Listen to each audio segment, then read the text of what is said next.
Coach, heartbreaker out there on the field today. What did you see from your guys? First, sorry, I just want to start by saying this team is so much better than they were last year. And second of all, and most importantly, red line.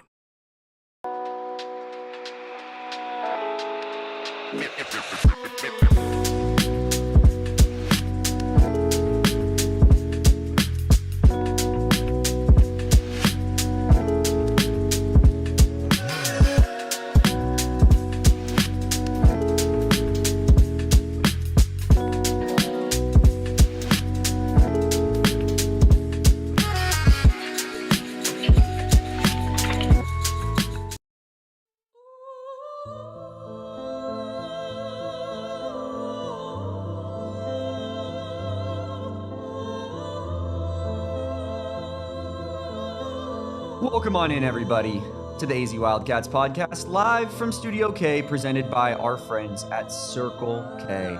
I am Damon Dog.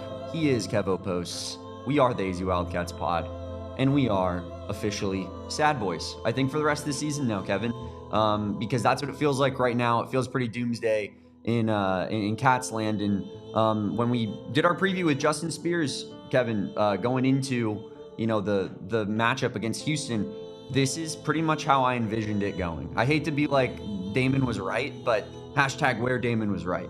I envisioned a scenario where Arizona plays every bit good enough to win this game, loses on the margins, and we're sitting here with a 4-3 record with a team that easily could be 6-1 right now. And it sucks. It really, really sucks. There's a multitude of reasons as to why this game happened the way that it did. We're going to talk about it. We're going to talk about the inability to stop the run.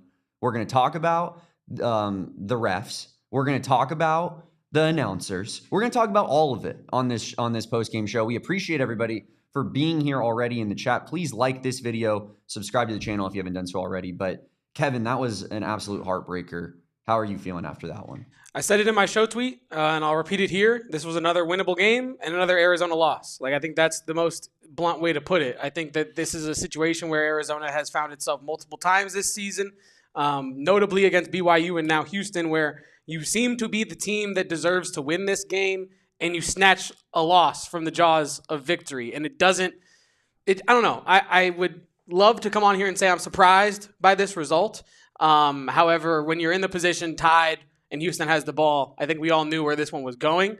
And yeah, I predicted an Arizona victory based on them bringing the defense to the table, and the defense was inconsistent today, I think is a good way to put it. They were inconsistent. There were times where they looked good. There were times where they looked like every time they ran an inside zone, it was for 6 yards. And every time they ran a quarterback power, it was for 8 yards. And so, yeah, I was off in my prediction that the defenses would carry you in this one. The defense did not travel with you as hard as you thought it would to Houston. And this is Brennan ball. This is kind of what it is turning into, kind of, in a lot of ways, where you're confident that your team is talented enough to go in there and compete. You're confident against that anybody. Your coordinators are good enough to get you halfway there.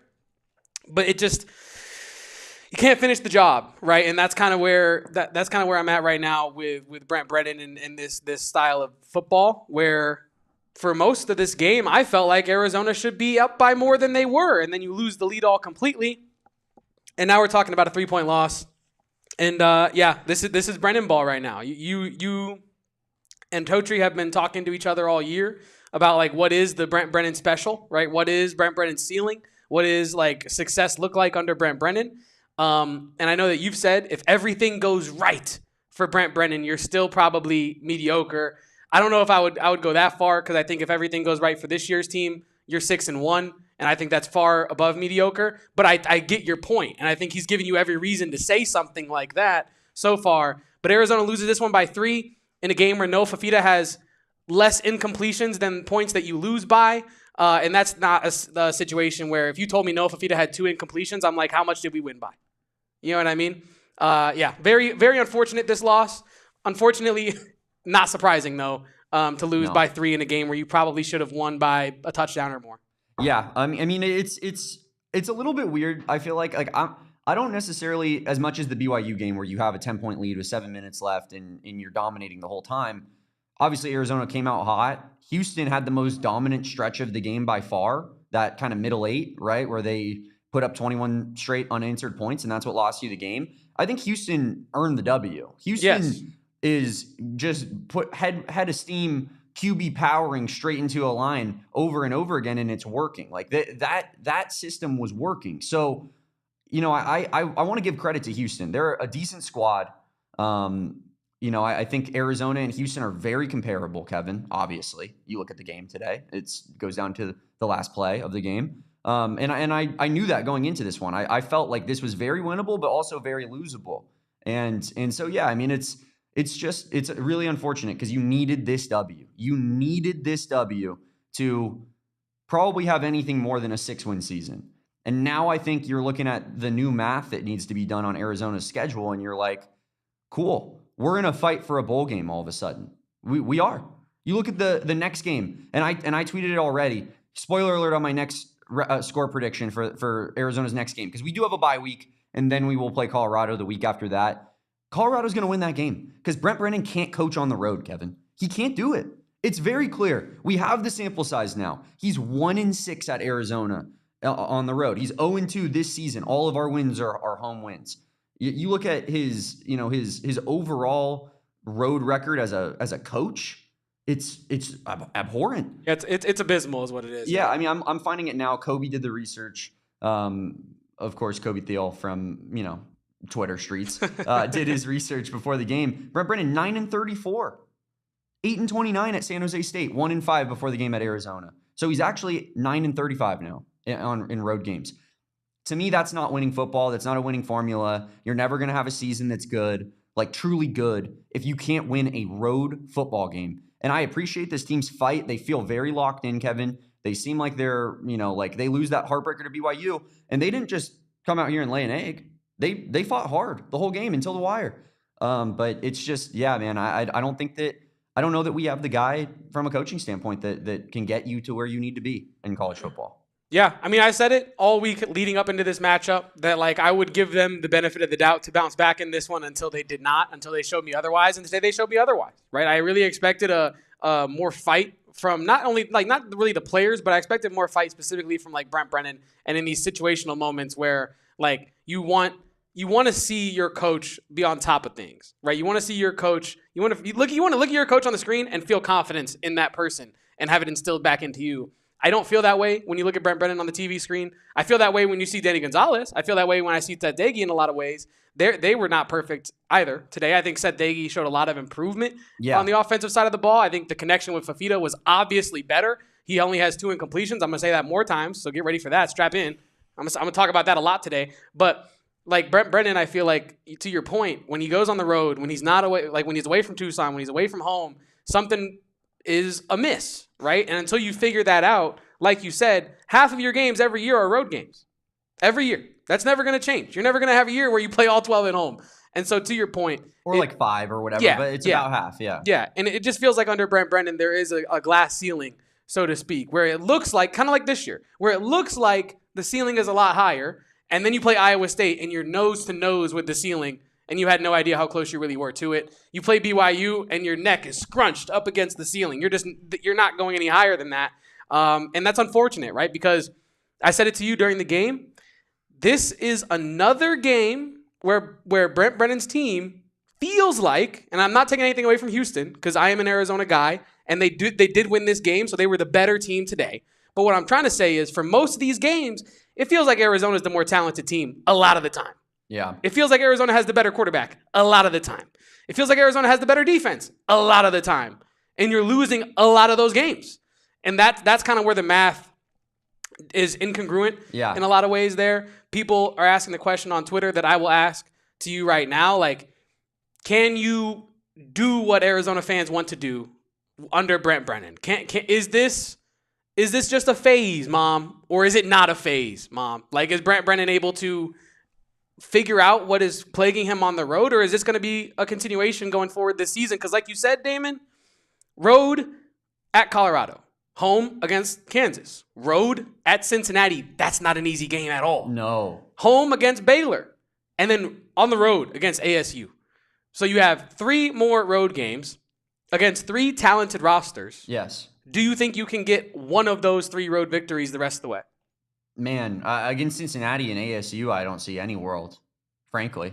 I think that, Colorado is certainly, it's going to be a close game on the line. When Vegas comes out with the line, I think it's going to be very similar to BYU, to Houston, to Iowa State, where it comes out as something. It starts, moving a little bit in one direction. But I don't think that you can win 2 of those games, full stop, before we even suit up to play them. I don't think the team feels that way. I think that's obviously a good thing, but I don't see a world, especially in an early kickoff against Cincinnati, which it probably will be. I don't think Brent Brennan can get that done. But I don't know, man. The whole thing is a disaster. I'm going to bring some positivity off the jump, Kevin, and this is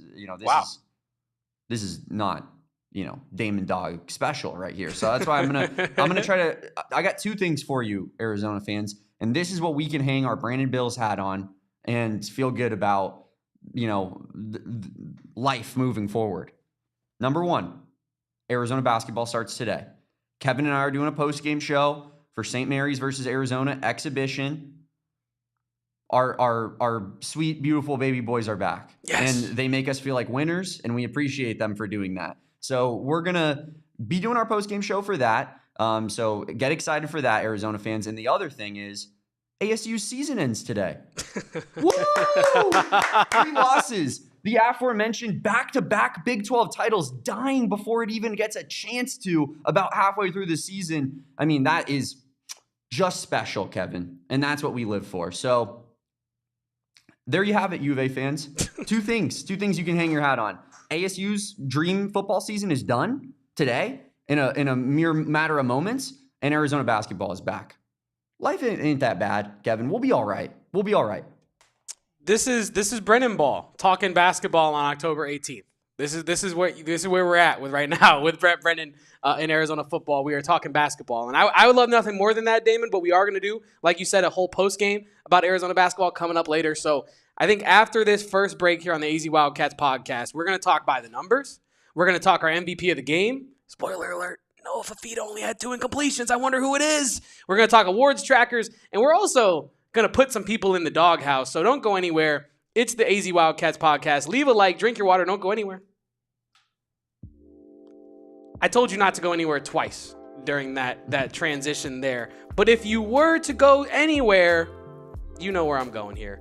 Zen Leaf Dispensaries is your go-to for all of your cannabis needs, whether it's flowers, vapes, edibles, and more, with all the brands that you trust. And the best part about this deal that we got going on, the promo code ZEN PHNX, ZEN PHNX, gets you 50% off of a one-time purchase. That's right, not your first time purchase. If you're already a Zen Leaf customer, you can also take advantage of this promo code. I did not know that. That is breaking news, Kevin. Exactly, off of a one-time purchase. That's a very key verbiage there.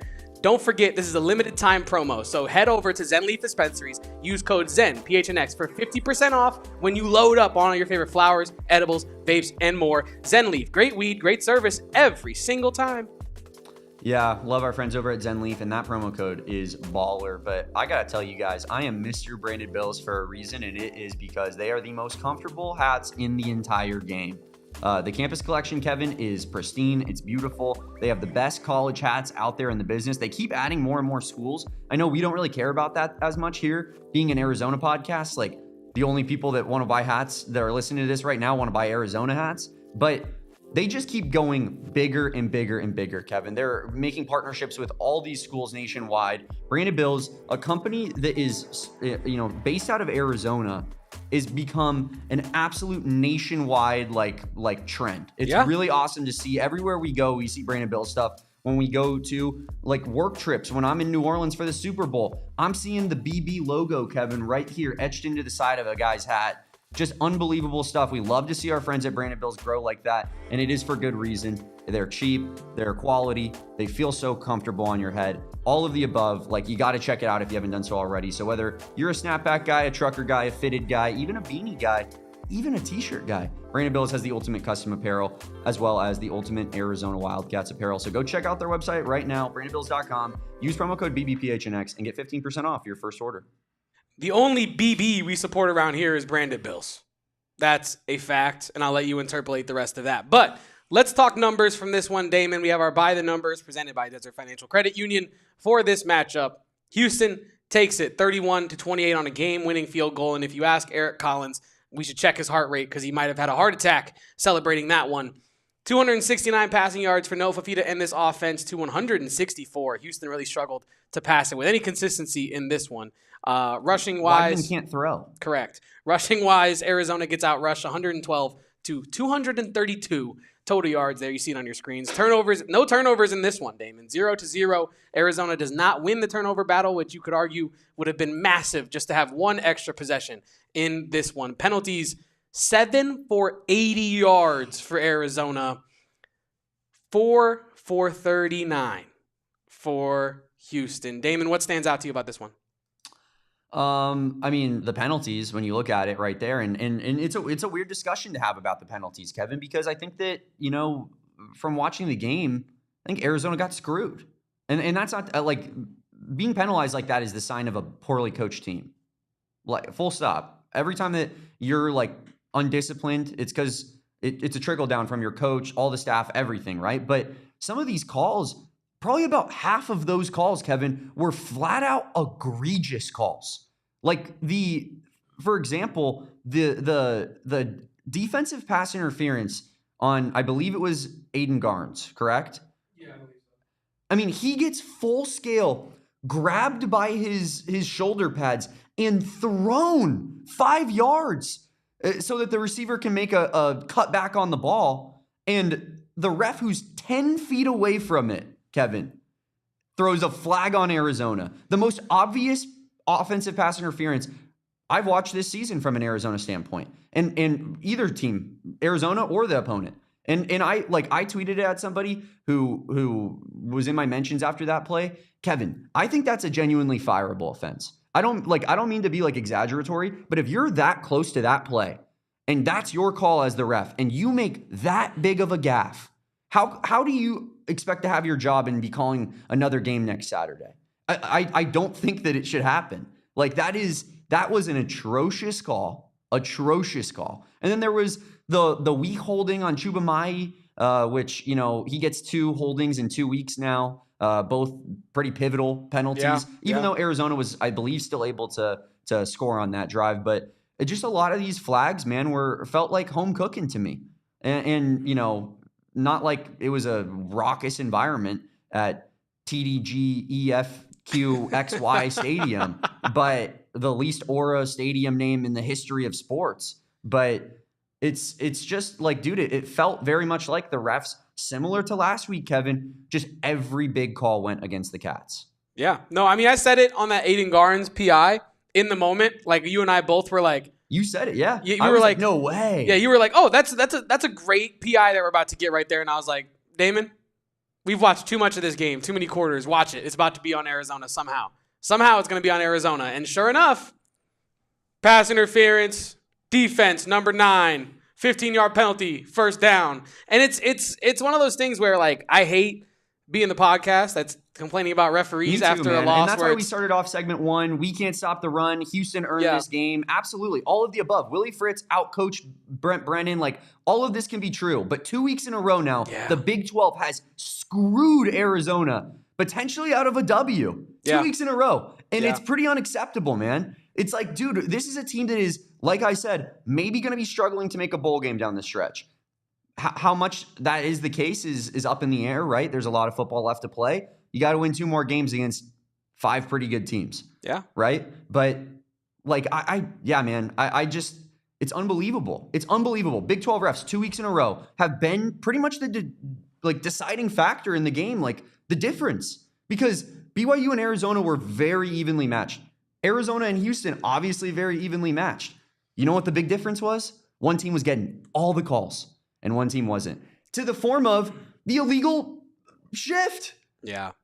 The illegal shift where Mike Pereira's sitting in the booth going, I don't know, guys. I don't know how they picked that one up. He's moving forward as he's going. Houston thinks it's arena football where you're able to get a running head start as you hit the line of scrimmage before the play. And then the refs pick up the flag. Pick it up. Yeah. What are we doing? And I'll say this, like, we might as well go to your doghouse after I say this point because spoilers. But I'll say this, like, it is one thing for the refs to be really bad, which they have been the last couple weeks in these Arizona games. But it's another thing for your team to put you in a position to where the refs can decide the game. Yes. Right? Like, I think that is something that I don't think we talked enough about. Like, specifically, we did in broad sense, but not, like, directly say that on the BYU pod, at least to my memory. But, like, the referees were given the opportunity to decide this game by Arizona not being good enough, right? Correct. So the margins become even smaller when you play the way Arizona plays. And sometimes some of those margins are missed calls by the referees, right? Like, MMA mentioned, drink, it's fight day, sue me. But, like, if you don't want the judges to decide a split decision for your opponent in a close fight, knock them out.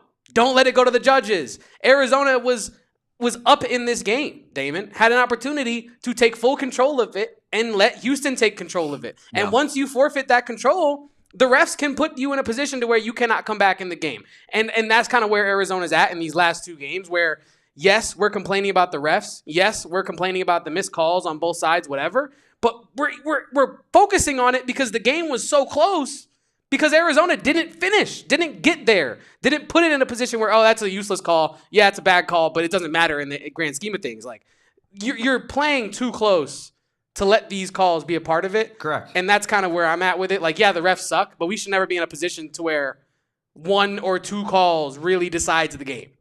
Yeah. I mean, and truly, you could make the argument that it did. For example, the third down conversion where the guy's bobbling it out of bounds and it is somehow reviewed for 5 minutes and ruled upheld catch. Yeah. I mean, it was just genuinely egregious. They're telling us things that we're watching with our eyes, Kevin, and we're like, no, actually. When Chuba Mai got that holding penalty, he literally was on top of the dude in the dirt because he blocked so well on that play. And it's like, you could call that on every run play if you wanted to call it on every run play. And it just felt like every decent play for Arizona, there's some laundry on the field, right? It did. It did. Every like, oh, that was a nice catch by Nunu. Up, flag, holding. You know what I mean? Something like that. But Damon, let's get on with it. Your Damon's Doghouse today. Shall we get into it? Yeah. So for those of you that are new, I just kind of preface this every week, but I am obviously, if you're tuning in right now, I can get pretty animated and fired up. And so I pick an enemy each week to attack. And this week it was pretty easy, Kevin, because I'm going with the refs. Shocker. Everyone was shocked. And again, like I agree with you. Not that like I'm not this guy, because I will be this guy when I get emotional. But like I hate doing the ref thing too. I don't want to sit here 2 weeks in a row and do a post game where I'm like, man, these refs sucked. But they do, and they have, and they've been extremely costly to Arizona in the last 2 weeks. Very easily, there's a world where the refs officiate properly, and Arizona's sitting at 6-1 right now. And that hurts, man. You've taken away what this team could accomplish this season. And that's not to say that they don't have flaws and Brent Brennan doesn't have issues and that, Arizona is like this perfect team that has not done anything wrong. There's a lot of things to talk about in that regard. But the refs today were genuinely just it was just an absolute S show, Kevin. It really was.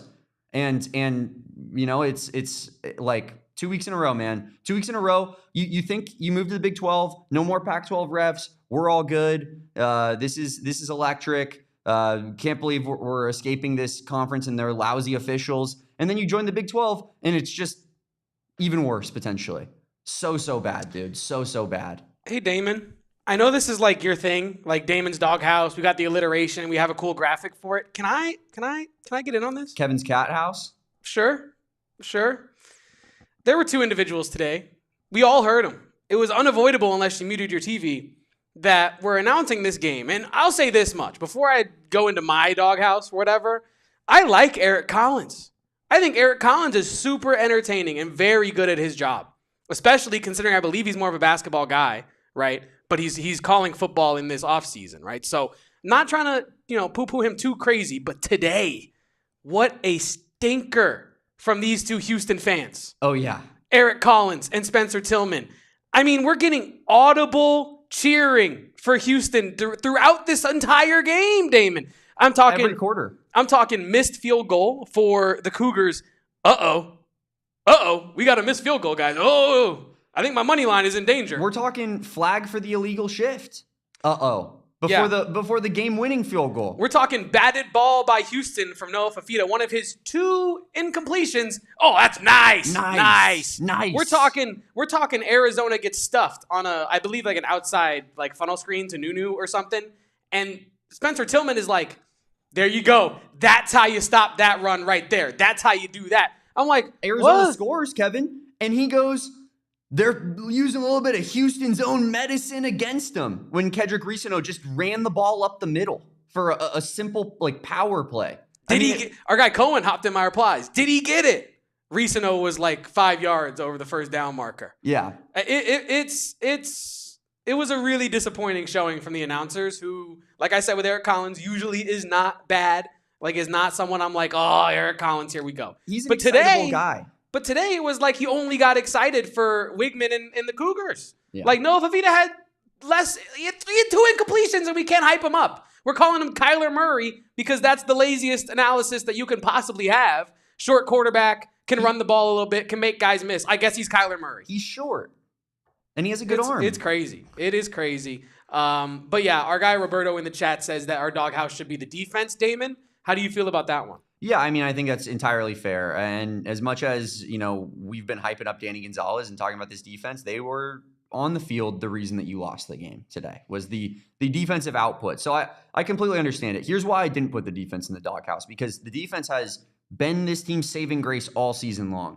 And I think it would be kind of unfair of me to be like one bad game and be like, you guys screwed it up. It's all your fault. And so I'll give them a little bit of benefit of the doubt. Here's the thing, though, that they're going to have moving forward with the defense. We run a 3-3-5. Our linebackers are not very good, right? Our D linemen are okay. And we lost our best run stuffer probably in Trey Smith for the season.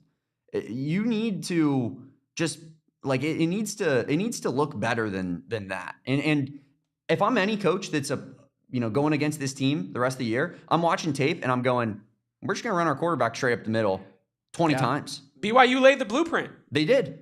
The Coug print. Yes, the last 3 quarters of Arizona football, the run game has gashed Arizona's defense. And that's, I think, the issue with a 3-3-5 scheme is that you don't have as many bodies up front. It is a little bit more predisposed to stopping the pass, right? And so another example is Genesis Smith and Dalton Johnson. You've heard Danny Gonzalez talk about it. They essentially mirror an extra linebacker on every play. One of them is dropping down and being an extra linebacker. Kevin, that's because there's no good enough linebackers to put on the field for Arizona. Tay Brown is not a great player. Max Harris had a decent game today and has had some good performances. But if you look at like his PFF grade, which is not the end all be all, they think Max Harris has been terrible this season. So it's like, those are Arizona's 2 starting linebackers. They have to use their safeties, who are their best players, as a third linebacker on any given play. And they just, they clearly can't stop the run. I think rest of the season, right, you got to expect that every team is just going to try to do exactly what Houston and BYU have done to you. Yeah, no, I agree with you. It's disappointing because I think the secondary is so good that you prevent teams almost completely from being able to pass with any consistency. And if you were able to stop the run at a higher rate, this defense would be the defense that we thought they were the first 5 weeks of the season before they played against like Iowa State, for example, right? And I think Danny Gonzalez has done an incredible job with this defense. Like I'm not trying to overly criticize DG. I think he's done a great job this year. I do agree with the sentiment of That's Going to Leave a Mark in the chat, who says that his calls at the end of games they say horrible. I don't think they were horrible, but I think that there's a lot to be desired in the case where DG is such an aggressive coordinator, right? That there are times where you're almost like a little too aggressive. Like we talked about, you and I were watching that game where I forget what exact time and circumstance it happened, but it was a short yardage to gain situation for Houston. They drop back and everybody is sent for Arizona. Everybody gets sent. Oh, that's the play where Julian Savinea was matched up with the running back. Right? So, like, you have everybody blitzing except for Julian Savinea, who usually plays on the D-line. You would want him to blitz. And then drops back into coverage to cover a running back who's on a wheel route. So now he has to cover half the field and hit the right angle at the same time. Somehow he's able to, like, get a hand on him at the end of the play. But he should not have been in that position ever. So, 2, that's going to leave a Mark's point. Like, the situational football with Arizona this year has not been good enough, right? I think like you're great in these moments where like where you're beginning the game and you're setting the tone and this you've practiced and you've scripted this all week, but then when you get off script in the situational stuff where it's like dependent upon the moment, it's heads or tails and they're picking the wrong side. It feels like 50% of or 60% of the time, right? Yeah, so, and it's in the red zone, Kevin. It's, you know, when Arizona's trying to close out a game with one more first down, it's when Arizona's trying to make a stop to end the game. You're right. They come up short in these big moments consistently. And that's a huge issue because I think what we watch for, you know, almost 59 minutes of the football game or 55 minutes of the football game is this team is every bit as talented as their opponent. And then it gets to the end of the game and something is completely off. And you're like, how can we not manage to get a singular stop? Like and they're running the same thing every time. We know what's coming. And it's still impossible for us to get a stop on it. I think it's pretty bad. The late game situations are bad. I thought in a way, like I agree that Danny Gonzalez is very aggressive. And in that one circumstance, it was overly aggressive. But then there's times where it's like, it almost feels like you're like at the end of the half, for example, and I was saying it to you, Kevin, the amount of cushion that the corners were given on like a 3rd and 5 play. You know what's going underneath. And it's 3rd and 5, and the corners are 8 yards off of their receiver. And everything's been underneath the whole game, practically. Connor Weigman cannot throw. You saw him try to make big throws, and you heard the announcers when he did so. What a ball! That was overthrown by 10 yards. Real thing that happened on that defensive pass interference. He was like, oh, this one's got a shot. It had no shot because it was a terrible throw. And so it's like, yeah, you got to like, I don't understand the idea of like, we're going to back off in these late game situations. Keep playing your style. Keep playing your style of ball. Like that's what's throwing Connor Weigman off passing. If you're going to let him sit back in a clean pocket with 3 pass rushers, he's probably going to pick you apart. Most quarterbacks can do that. He's a 5-star guy. He has a lot of talent, you know? So it's like, I don't understand the difference of like why it looks different at times. But another funny one that I wanted to bring up on this show, and this is a little bit off topic, but it reminded me with the way that they handled the end of half. Who doesn't love a little 19 seconds left, try to go get into field goal range, right? With a couple timeouts. I thought that we didn't do that. Or do we do that at halftime against Houston, but then when it's an actual like do or die situation against BYU, who's ranked and it has all the momentum, you're just kneeling it out going to half. What? Yeah. Kevin, what? What was that? What was that? You're aggressive at the end of a half like that, and we get sacked, and Houston gets more momentum off of it, and they're freaking fist pumping on the field, and they're in the midst of their 21-0 run, and like, I mean, it was a momentous thing, him getting sacked in that moment, rather than just kneeling it out. It's exactly what you just said right now, Kevin. You're flipping a coin heads or tails, and you're picking the wrong damn move every single time. And it's weird. Insane. I don't know. And like, I was trying to think of why you were saying another way to say that, so I'm not repeating myself. But it genuinely feels like you have 2 doors, one with a Lamborghini behind it, and one with a pile of you-know-what. Yeah. And you somehow pick the pile of turd every time. It reminds me of when me and my friends in March in Vegas I went to a bachelor party in Vegas, and we were going to a show at the Luxor on the end of the Strip, and we had to go across 5 casinos to get there. We did red at all 5 of those casinos for $50 and lost every single time. That's what it feels like. That's Brent Brennan ball. That is Brent Brennan ball. Being under-aggressive when you need to be over-aggressive, and then being over-aggressive when you need to be more conservative. And as Rudy says in the chat, that's just red line, guys. And I honestly, pardon both of us for not bringing enough red line to this podcast, right? I think that going forward, Damon, we need to incorporate more red line into this podcast because, you know, that's what we're going to be getting into this week. We're going to be talking red line. We're going to be talking no Fifita being awesome. We're going to be talking more red line and how much better this team is than last year's team, even though they're fighting for a bowl. But we were talking about situational stuff, and I do want to bring no Fifita into this for a brief second, right? Because we're talking about situational choices And I think when we're talking RPOs specifically, there were times in this game where you want Noah to keep it, or you want Noah to let the running back have it, and he just 50-50 choice did not make the right one, did not make the right read. He was incredible today, but like it adds into that situational football stuff where when you need like that right decision, it just feels like you don't get it. It just feels like you don't get it. I think they're like it's not all game, but it's in the biggest moments of the game where you need the right choice and they don't make the right choice. Yes. It's incredibly disappointing, Damon. I believe we do have more to get to on this here podcast. Thank you all for joining us so far today. Please leave a like for all of us having to watch this red line performance from the Arizona Wildcats in this one and Brent Brennan. We're going to hit our second break here on the AZ Wildcats podcast. Leave a like. Don't go anywhere. Unless you're going to Circle K. Because Circle K, yes, Arizona might leave more to be desired, but Circle K never leaves more to be desired. You get everything you want out of Circle K, and that's why it's America's thirst stop. It's certainly Kevin and Damon's favorite thirst stop. We're here in Studio K, presented by Circle K. That's how much we love it. If I could live in Apartment K, presented by Studio K, I would do that too. I would totally just Studio K-ify my living quarters because the deals are endless when you shop at Circle K, whether you're in the inner circle and you get 25 cents off on your first 5 fill-ups, 3 cents off every fill-up after that, until you've graduated into that 5 cents off per fill-up class like me and Damon. Or if you're an inside shopper, if you want some snacks and some drinks, they have those too. Deals on coffee, deals in the beer cave, deals on hot food, cold food, snacks, all that type of stuff. Circle K has it. You can get the $3 meal deal, which is an entree, a hot dog, or a tornado with select Frito-Lay's chips and a 44-ounce Polar Pop. How does that sound? For $3 in this economy, you can have lunch. It's incredible at Circle K. Join the Inner Circle for free today by downloading the Circle K app. Terms and conditions apply at participating locations. Visit CircleK.com for details.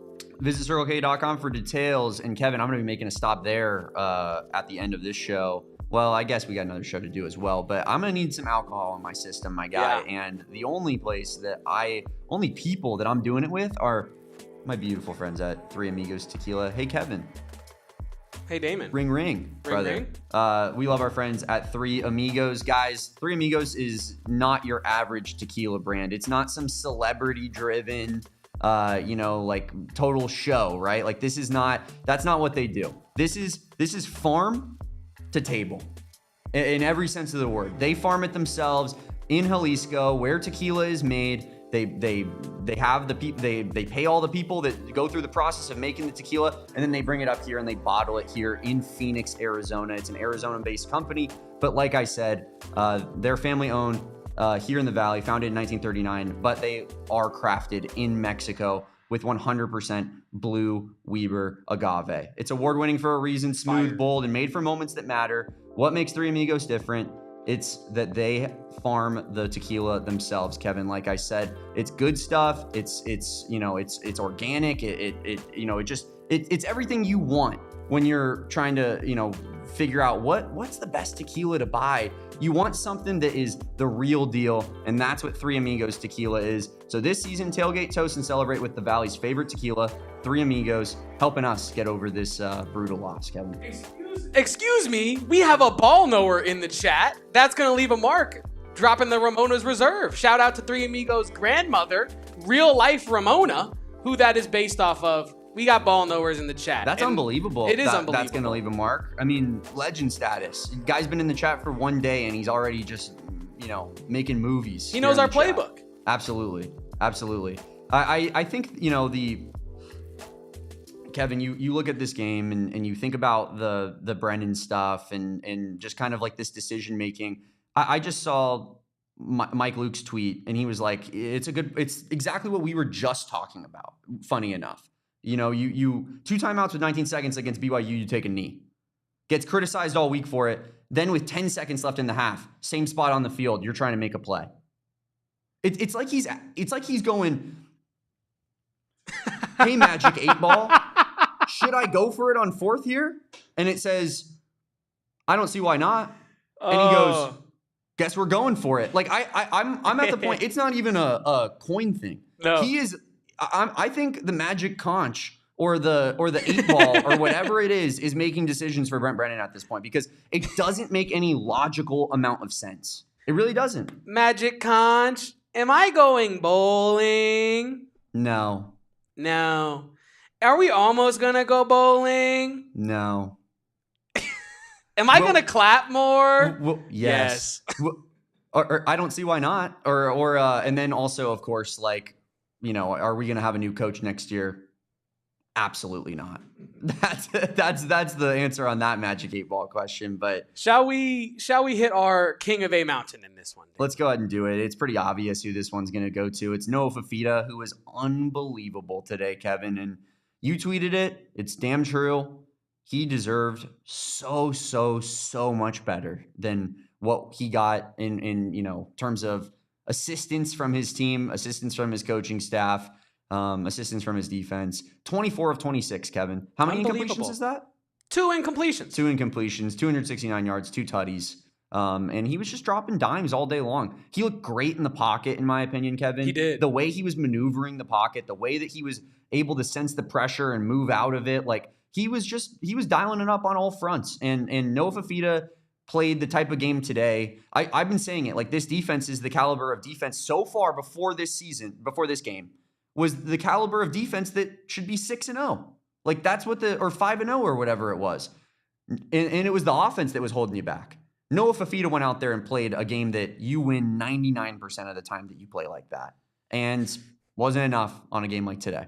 You absolutely hate to see this because this is a guy in Noah Fifita who is a legend of this program, right? And I think like I tweeted that he deserves better than this, mostly because like not like he's perfect, right? Not like he's flawless, not like he's never had a bad game.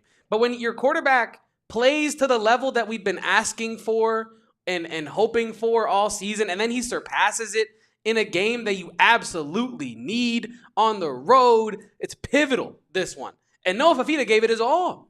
He was making superhero plays out there in the pocket. You talked about his spatial awareness. It was incredibly impressive. It was about the only thing that got Eric Collins and Tillman to get excited for Arizona's direction. Yeah. Right? It was Noah Fifita dropping back into a clean pocket, maybe moving to his left, seeing pressure, moving back to his right, dipping around, running out to the corner, either making a pass or making a run for 5 or 6 yards. He was incredible today. He was every single thing that you want Noah Fifita to be. He was the personification of our expectations of him, and then some today. I'm truly impressed with Noah Fifita. As Kobe said, no turnovers as well. Nothing from today falls on Noah Fifita's shoulders. It is all everybody else. You even had wide receivers stepping up for Noah Fifita in this one. We talked about it on that absolute dot that he threw to Chris Hudson over the middle. Yeah. It felt like that's the pass you've been wanting Noah Fifita to hit over the middle all season, and finally someone has caught it for him, and you just couldn't get a W today for your quarterback. If it's not one thing, it's the other. If he's making good passes and they're dropping it and you lose, whatever. You know, it looks worse on Noah Fifita. They're actually catching passes and you still lose. Very unfortunate for QB1 today. He looked phenomenal, nearly flawless performance, and he deserved better. He deserved a W. He absolutely did. And I hate to make a good thing into a bad thing, Kevin, but I think it begs the question when you're talking about the wide receivers, what is with the lack of Trey Spivey against BYU? Dude. Okay, but also, wait. But also, what is with the lack of Trey Spivey in this game still? True. He got some catches today. Actually, I lied. In fact, I believe he only had one. Let me check. Let me double check right now, live in time. Yes. Yeah, 1 catch and 1 rush. 1 catch, 1 rush, 2 70 targets. yards, 2 targets. And it's like, when Trey Spivey is on the field, he makes plays. Spoiler alert, flat out, end of story. When Trey Spivey's on the field, he is a playmaker. Yeah. I've been saying it since the offseason. When you watch that guy play, your takeaway is you can't take him off the field. You can't have an offensive set without Trey Spivey because he is a direct result of success. He is the direct indicator of success, right? 2 targets, 1 catch, 70 yards, touchdown. Yeah. Trey Spivey. What was it? A jet pass? Yeah, gets the corner. It was like a reverse where he came around the backside. Reads the block really well. Shout out to Sam Olsen on the block as well. Dude, Sam Olsen crushed it today. He scores. But then it's ghost from Trey Spivey after that. And I don't know. I genuinely, I don't know what it is. I'm sure there's a logical reason. Like, you don't just forget you have Trey Spivey. There's got to be some reasoning that if we ask Seth Diggy and Brent Brennan why he's not being utilized, they would say it. But, I don't see a world where they give an answer that is good enough for me. You know, I need more Trey Spivey. We've been clamoring for it for weeks, and I think it's time that we see it with consistency because you're running out of games is what you're doing. You're running out of games. Last year, you had Tedero McMillan, you had T-Mac, right? Chris Hunter at the end of the year showed some promise, right? But even then, he's talking about leaving stuff on the table. You're leaving a ton on the table with Trey Spivey, right? And I think this year we're seeing with Chris Hunter, maybe he didn't leave as much on the table as he thought that he left on the table, and that's like not a shot at him. I'm just saying that like his production this year has pretty much been on par with what you would have expected from him. It might even be worse than what you would have expected from him based on what he did last year. But yeah, Trey Spivey is an incredible playmaker. I don't know how many times I have to say it. You need him out there more. Every time he's out there, he's loud. Every time he's out there, he's making a play that galvanizes the team. Every time. It's not just like, oh, check down to Trey Spivey. That was a good 5-yard completion where he ran out of bounds. Yeah. It's loud. It's big. It's impactful. And so I need more Trey Spivey. I really do. I don't understand the lack of Trey Spivey. Early on in the year, it made a little bit of sense. You know, you have such a deep receiver room. You're starting to feel it out. You're trying to figure out what you got and who you got and where you got them. Yeah. But we know what we got and who we got and where we got them now. It is time to get Trey Spivey more touches because when he touches the ball, he makes plays. Kevin, his only game with more than 2 touches, 3 catches for 80 yards, including a 45-yarder and 2 touchdowns against Oklahoma State. That's the one time that they've given him more than 2 targets in a football game, and he was the best player on the field in that game. And then, do they think he's like a bench guy? You're playing him against Oklahoma State. Then he comes out in the first quarter against in this game, and he breaks a tackle and house calls it. Like, that's a game-changing type of play. Catches the ball at his knees, by the way. Like, It wasn't a perfect ball. It got there. But he made that play. Same thing with the Oklahoma State touchdowns. He's snagging things one-handed. Like, he looks incredible every time he's given opportunity. And I don't think that it's an issue of they think Trey Spivey's a bench guy. I think the issue is they think that they have way better receivers than they do. Yeah. And we've been talking about how the receivers have kind of been the letdown of this season based off of what we heard all offseason. But they need to stop. And he made a couple good plays, drew a PI. Isaiah Mizell, his time will come, man. He's a freshman. Like, I think that you need to lock a little bit more in on who your starters are. And that's not to say no one can ever get any other playing time, right? But what I am trying to say is Chris Hunter, Chris Hudson, Luke Wysong, Trey Spivey.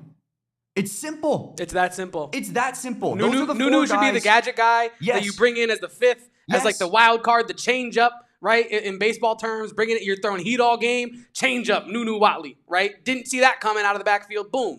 But yeah, no, I'm with you. Those should be your top 4. Continue, sorry. But Lost Highway does say it. Like, I think that they did use Watley a lot more properly today. They threw him nothing contested. They threw him nothing 50-50. And they really were using him on a lot of end-around screens, not all of the above. And so I thought that the Watley usage today was beautiful. Huge improvement. But I just don't, for the life of me, understand why Trey Spivey is getting like almost such a lack of Noah's attention, Daigie's attention, Brennan's attention the entire time. And so, yeah, I mean, this is, Kevin, it's unbelievable. He has 11 touches on the season, and he has 5 touchdowns. 11 touches on the season through 7 weeks and 5 tutties. I think you might need to get the ball to that guy a little bit more. What do you think? But like, that's what I'm saying. Like, we this is something, and I don't want to like continue to like do the victory lap on Trey Spivey because it's clearly getting us nowhere anyway. But like, this is what I was saying when we're seeing practice footage of him mossing guys who we think are really good cornerbacks, and it's like, how do you keep him off the field? You can't. And okay, well maybe it's not translating out of practice. Nope, he's got 11 targets and 5 touchdowns. So I don't understand like any way you can look at this wide receiver room and not identify Trey Spivey as your best guy right now, right? And as you mentioned, Luke Wysong, another guy who's kind of been starving for some targets here, he's another guy who he gets in the game, and it's a little less consistent than Trey Spivey in terms of like loud, huge, massive plays, but he's incredibly consistent too. He'll break tackles. He'll continue to fight for yards. Yeah, if it does feel like he's we got great after the catch. He's not this big, stiff, like contested catch receiver only. Like maybe I'm not saying that we were like saying, oh, he can't do anything else, but I think that was like that's his role. Throw him fades, throw him nines, let him try to make a contested catch. But it turns out he's great with the ball in his hands, and it's like, okay, dude, let's maybe feed that guy a little bit more. I do think that the receiver production in the last couple of weeks has been better. It has. I do think we saw a lot more Luke Wysong today than we have in previous games. Like, felt like Wysong was definitely a lot more of the like consistent out there offense versus like a Nunu Watley. And what does Luke Wysong do again?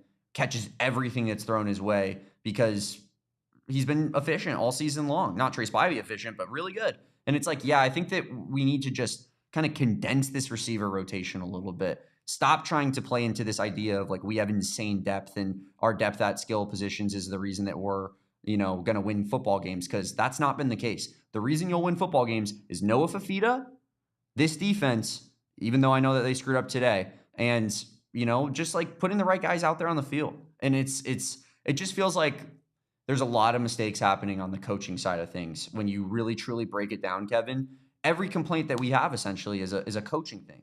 Almost none of it is about the guys actually on the field, which is wild. And I think it just goes to show kind of the place we are in as a program right now.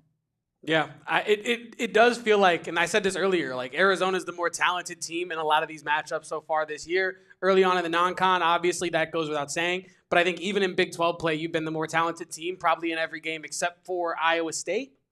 Do you think, I guess BYU, we could argue that back and forth, right? But it feels like every time Arizona is up against a team where it's either even or the other team is better, the coaching kind of, especially on Brennan's side, kind of like falls apart, right, Damon? So we do have awards trackers to get to before we get on out of here, because basketball is near. Basketball is nigh. We have about half an hour until St. Mary's tips off with Arizona at the McHale Center. And these are our awards trackers. Hello, Elizabeth, in the chat.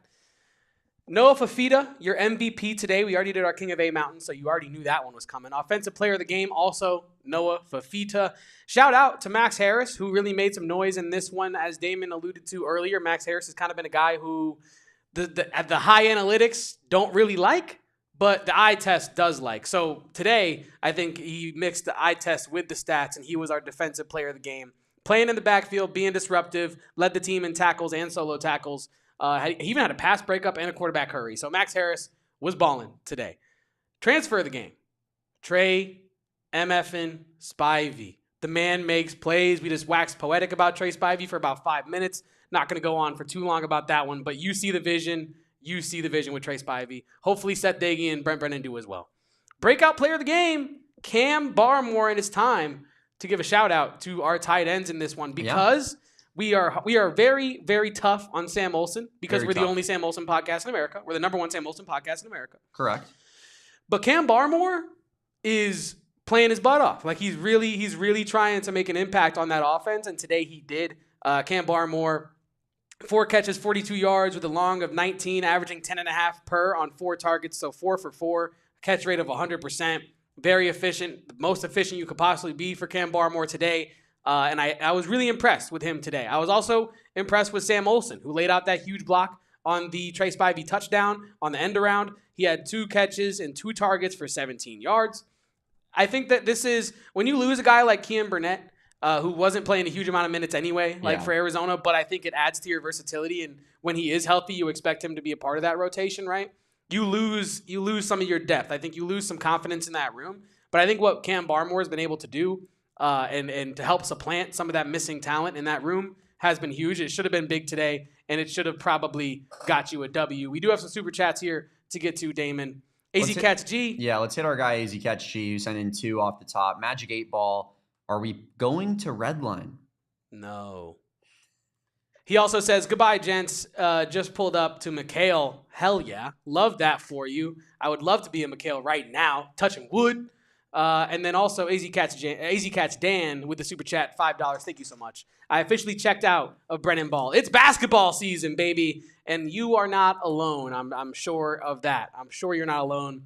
People are tired of these games where we should be celebrating a victory, but instead we are melancholily looking at our screens like, well, that's another Arizona loss where they probably should have won. Damon, do we have anything else before we get on out of here today? Yeah, I mean, I think, as Kobe says here and making a joke about it, did you have any thoughts on the whole sideline incident? I know you were like in the bathroom or something at the time, but basically the broadcast just was like, oh, they didn't give a sideline warning. which is typical. They just gave the 15 yards. I think that conveys that a ref ran into a coach or a player. Like that's why that I think that's because a ref is trying to move backpedal and he's running into somebody who's in his way. And so that's what an automatic 15-yard penalty on that becomes. But any thoughts on not ever seeing this penalty that supposedly happened? That we all know it happened, but they're just not going to show us ever what happened or even talk about it ever again. Yeah, they didn't talk about it for the rest of the game. They did say that it was a coach on Arizona's sideline that was penalized for that one. However, you would love to maybe get a let's come back around to that in 5 minutes kind of thing like they do with so many of these like highlights or so many of these penalties where you don't get to show it in the moment because maybe there's a play snapping. This you might, 2 plays after the drive, you might go, hey, this was that penalty that you saw 5 minutes ago. We never got that. Overall, like I don't have too many thoughts on that, but I will say like it's a part of the reason why I feel like the broadcast today was just not good enough. Whether it was the people whether it was them showing Craig Naivar and being like, this is the great Danny Gonzalez defense. Look at how he's leading them. And it's just Craig Naivar. Yeah. Couldn't look any less like Danny Gonzalez if he tried. Or the announcers openly cheering for Houston. It was a rough broadcast. Us not getting a replay on a very pivotal call in the game. So overall, it was a really rough broadcast of a really rough loss for Arizona. Yeah, it fits. It fits perfectly, fit. Kevin. And I hate to be this guy, but again, I feel like every close game we get in is going to look some semblance of like today, where there's just coaching mistake after coaching mistake, and you're trying to figure out the reason why Arizona lost this one. And in large part, it's because Willie Fritz is a ball coach and Brent Brennan isn't. And I'll say this, Damon, real quick. You've been saying all season that like I can't bet on Brent Brennan on the road until he gets it done on the road. I don't know. For some reason, I'm just like, he's going to get one. He got one against Utah. He's going to get one. But like, my thing is like, I can't trust Brent Brennan in any game that's decided by a score or less. Absolutely not. Like, and that's where I'm at. And I think that's honestly a worse place to be because that takes away the whole home or road question. It's every game I'm worried about that. If Arizona's not up 2 possessions in the fourth, I guess even against BYU. 3, right? Brother. Yeah, I know. But I'm saying if Arizona's not up a significant amount in the fourth quarter, I have no confidence that they are able to win the game. It is a weird spot to be in as an optimist where Houston has the ball on Arizona's side of the field with 1.5 minutes left, and I'm like writing our losing headline already. Because I'm like, well, this is just how it goes. They're not going to get the stop. They're going to run through our grill. They're going to get downfield. They're going to score, and it's going to be over. And that's exactly what happened. So, yeah, that was a brutal one. And I think I've refined it. I don't really give a damn about when or where because the road home thing is totally dependent. There's a lot of variables there. But I do give a damn that I don't believe in our coach to win a 1-score game, period. I just don't. And I would love to be able to give him more benefit of the doubt. But I think if you, Brent Brennan, and I himself looked at his road record, he can't really argue that I should have faith like in him to win a close 1-score road game because he hasn't done it. Really, he hasn't done it. Really, maybe I don't know what the final score of the Utah game was, but I think it was 1 score. Yeah, but that's it. We've done it once. Yes, and so like I'll give him credit for that, but that doesn't give me faith that he can continue to do that or replicate it going forward. So until Arizona strings together like 2 road wins consecutively or 2 out of 3, it's going to be tough for fans to believe in Brent Brennan on the road, and it's going to be even tougher for fans to believe in Brent Brennan in 1-score games. Yeah, no doubt about that. And Kevin, I'm just looking here on the schedule thus far this season. The only other close game that Arizona played was Kansas State, and I would argue the coaching staff got Kansas State almost single-handedly back in that game, having Michael Salgado Medina do double duty punting and kicking, which was clearly an utter disaster. Almost single-handedly got Kansas State back in that game. You very well could have lost that one. You only won by 6. And it's like, that should have been a blowout. So even in games where you have a huge advantage, you can't feel comfortable that that's going to hold because your coaches are making moronic decisions. It's insane, man. It's really insane. I think that as much as like the road thing does matter because it's like almost half your games. And if you want to be a good team, you got to win a couple of road games every now and again. But I agree with you. I think that the 1-score game thing is actually a much, much bigger issue when you truly look into it, because it's like, if you can't expect your coach to not capitulate and throw up all over himself at the end of a game against, when it's a close game, then it's like, it's a total, complete and utter disaster. But Kevin, why don't we take this into overtime real quick? And all I wanted to ask is our weekly temperature check. Temperature check. I'll go back to the drawing board with that one. So we do our weekly temperature check on Brent Brennan. If you go back to all of our postgame shows throughout the season, I think it was like gradually, like we were like, you know what? Things are going pretty good. And then last week, I just took a tailspin. And I think I said like 3 out of 10 or something like that. I think I said 4. I feel pretty good about that rating. I mean, I think that, Brent Brennan is not the worst coach in the country. He clearly is able to put together a team culture that is fitting for him and what he wants the program to look like, right? And I think that the players have bought into that. You see it after the BYU loss and, Les Fifita going online and being like, this team is connected and, this is like before the USC triple overtime loss and that run that Arizona went on. But it's I just can't, like, I can't have any confidence in my head coach to make the right decision when it matters most. And like I said, it feels like Magic 8 Ball is really, truly our coach. So I might even go 2 out of 10 after this one. I'm going to stick at 4. I'm going to stick right there at 4. I don't feel like any necessarily worse. Like, I don't think that today, like, revealed anything to, well, no. I'll say 3.5 because it's dropped enough to where now I don't have faith in him in one possession games, period, end of story anymore. So I think for that, it has to drop. But I'll give 3.5. Like, I still think that there are some like we said, if everything breaks right for Arizona so far this year, they're 6-1. Yeah. Right. And so the reason they're not 6-1 is a lot of that on Brent Brennan. Yes. Right. So I'm kind of waffling there a little bit, but I'm 3.5 because I think that if things continue if they start breaking right for Arizona, you're going to be in a bowl game. Brent Brennan's going to have a third year. You're probably going to have more Big 12 ready players transferring in as opposed to last year where you were kind of just trying to get the best of the rest, whatever JUCO guys you could go out and get and try to maximize their talent. So I still think that there's a road to being bowl consistent under Brent Brennan, right? But faith is waning right now. Faith waning, not weaning, waning. But yeah, 3.5 out of 10. Another pause. 3.5 out of 10 for my Brent Brennan confidence after this one possession loss to Houston. Yeah, I mean, I think I was kind of saying it there, but I don't think I finished my point because I kind of lost track. But like basically, I think Brent Brennan is a pretty good program builder. I think he's, got people on the right page. I think he made good decisions with his assistants this offseason. And as Pigeon says, him and his staff worked the portal pretty well, seemingly. They rebuilt the entire team, and you can tell this team is talented. So this is not to say that Brent Brennan is just a total and complete bum. I don't believe that. No. I just think that if I can't trust you to coach in a close game, I can't trust you to ever get a road victory, then like I can't have confidence that you're the right guy for the job.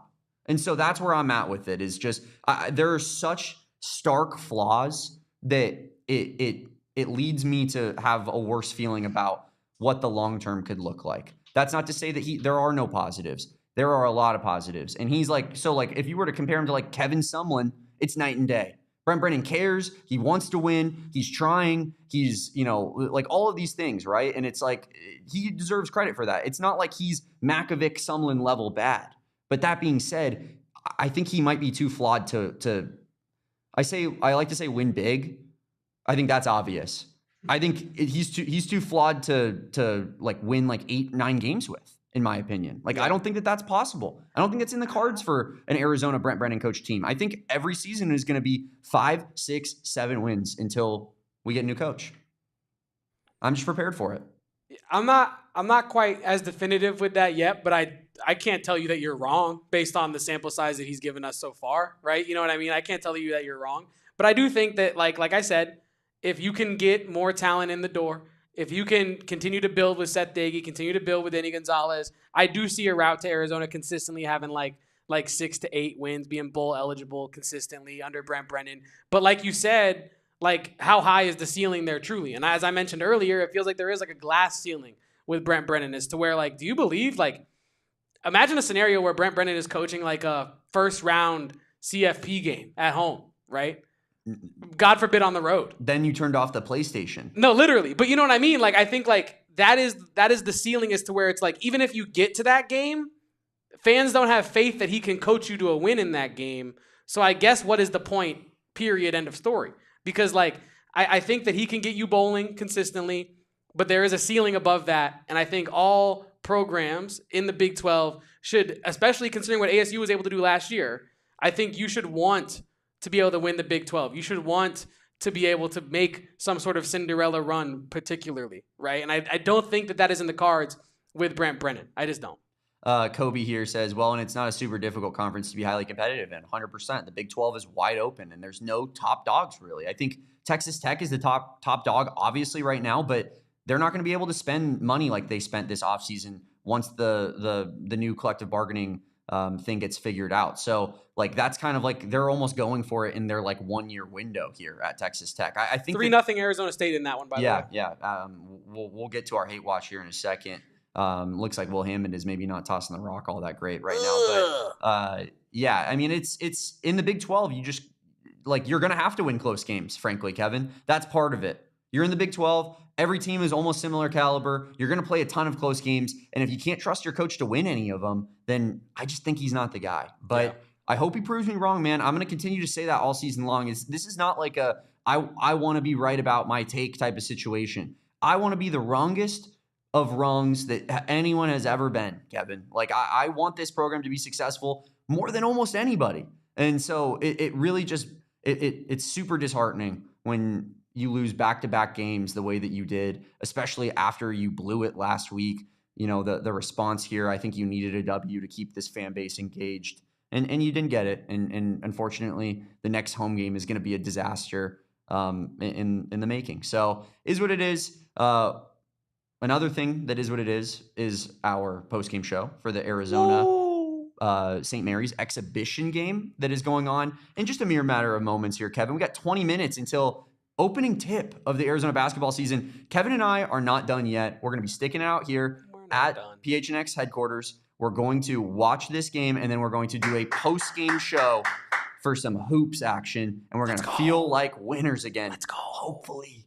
Let's go. Hopefully. I'm excited. Basketball season is here. We got Big 12 hoops on the horizon. Arizona versus Florida, November 3rd, is right around the corner. Less than 2 weeks away, I believe. So very, very, very excited. We hope to see each and every one of you in that chat drop in a W after Arizona handles St. Mary's. And that's not saying St. Mary's is bad. Real quick preview. They are incredible, right? They are a very good team. I tweeted this out earlier. If you think that this is a regular exhibition game, I would say that you are wrong. St. Mary's has the 5th best win percentage of any Division I team in the nation since 2015-16, and the Gales ended last season 24th in the AP and 22nd in the coaches poll. So this is not just some walkover kind of a program. No, they're legit. Tap in, get onto ESPN Plus, and watch this game, and then tap in with our post game after. I'm so pumped. Yeah, Kevin's fired up for that. It's the only thing. I think it's the only thing keeping Kevin going right now. And I love that from my guy. I really do. He needed this today. And you guys need to drop a like on this video, help us out, rate and review on your favorite podcasting platform. Even if you're a YouTube watcher, that helps us out. It takes 5 minutes to do it. You could just say, good show, 5 stars. And that's all you have to say. And it really, really does go a long way in terms of helping us reach a broader audience and making this show just even more fun for you guys. So please drop a like on this video, rate and review, subscribe to the channel, all of the above. Follow me at Damon Dog. Follow Kevin at Kevo Post. And follow us at PHNX_Wildcats. We will catch you on the basketball post-game show for Arizona versus St. Mary's, in which Tommy Lloyd all of a sudden might have more pressure on an exhibition game of any coach in the history of the sport, because Arizona fans with a loss today after the last 2 football games and the start of basketball season, oh my God, that would be an complete and utter disaster. Tommy Lloyd, I don't mean to be this guy, but I'm thinking it's a must-win, Kevin. Must-win game today for the Arizona Wildcats basketball program. And I don't even think that I'm exaggerating in saying that. I will be a shell of myself on this post-game show if Arizona doesn't get the W. And Kobe says no Toby today, by the way. So just a little quick update for you guys as we lead into this basketball game. I appreciate everybody for being here. Let's talk after Arizona wins against St. Mary's. And hope everybody enjoyed this one. Until next time, peace out, bear down. And go Cats, it's hoop season. We made it through. We all silly like the mayor.